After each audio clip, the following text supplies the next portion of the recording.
আসসালামু আলাইকুম এভরিওয়ান, সবাই কেমন আছেন? আজকে পবিত্র ঈদ উল ফিতরের সবাইকে ঈদ মোবারক। আজকে সারাদিন কী করতেছি, কোথায় যাচ্ছি এবং আজকের দিনটা আমার কেমন কাটলো সব কিছুই আজকে থাকতেছে এই ছোট্ট একটা ব্লগে। সো আপনারা আজকে আমার পাশে ভিডিওটা থেকে দেখেন যে আজকে আমি কী করেছি এবং আপনারা আজকে ঈদের দিনে কোথায় কোথায় ঘুরতে গেছেন, কী করছেন অবশ্যই জানাবেন।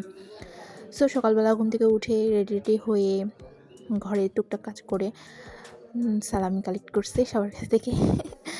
বছরের একটা দিনই এই টাইমেই সবাই আসলে সালামি দেয়, সবাই একটু ঘুরতে যায়, একটু আনন্দ করে। মুসলিমদের জন্য একটা পবিত্র দিন, উৎসবের দিন। সো সবাই মিলে খাওয়া দাওয়া করে তারপর বের হয়ে পড়ছিলাম স্থলবন্দরের উদ্দেশ্যে। আমরা রাস্তায় তো দেখলেনই আমাদের ঐতিহাসিক পাটেশ্বরী ব্রিজ দিয়ে চলে এসেছি।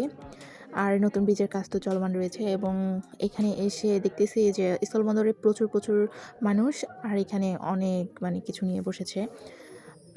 আমরা এই পাশে একটুখানি বর্ডার সাইডে ওইদিকে ছবি টবি উঠে নিই, ছবি উঠে তারপরে আমরা একটু আচার নিয়ে নিচ্ছিলাম আমসত্ত্ব।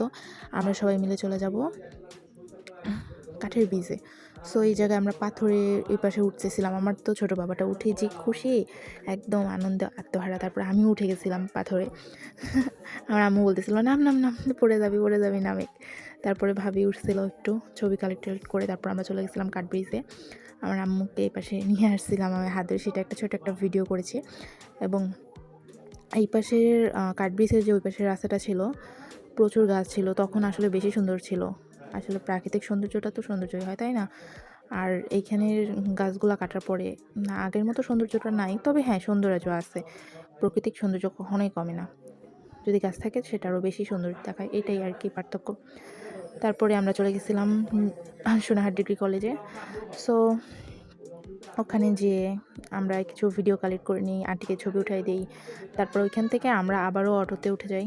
আসলে আন্টি কালকে চলে যাবে, আন্টি ভাবি ভাইয়া সবাই কালকে চলে যাবে।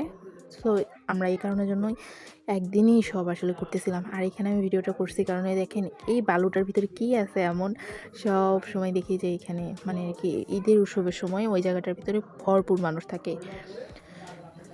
জানি না কী আছে, আপনারা জানলে অবশ্যই জানাবেন। আর ডুঙামারিতে দেখার মতো ওরকম কোনো জায়গা নেই, ঘোরারও জায়গা নেই।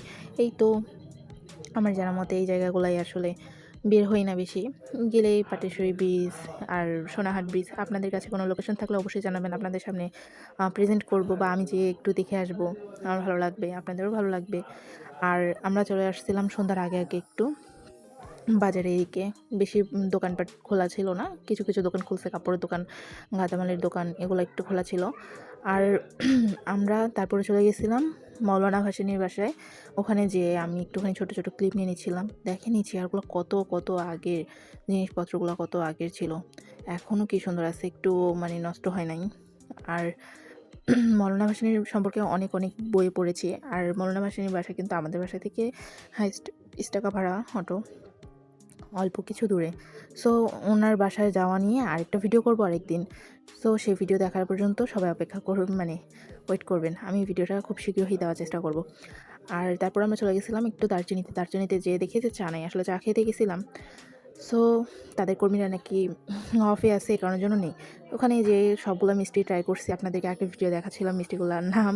আজকে আমরা সবাই মিলে যে মিষ্টিগুলো ট্রাই করছি, তারপরে কিছু সন্দেশ নিয়ে আমরা চলে আসছিলাম বাসায় এসে আমরা একদম টায়ার্ড, সো ঘুমিয়ে পড়ছি।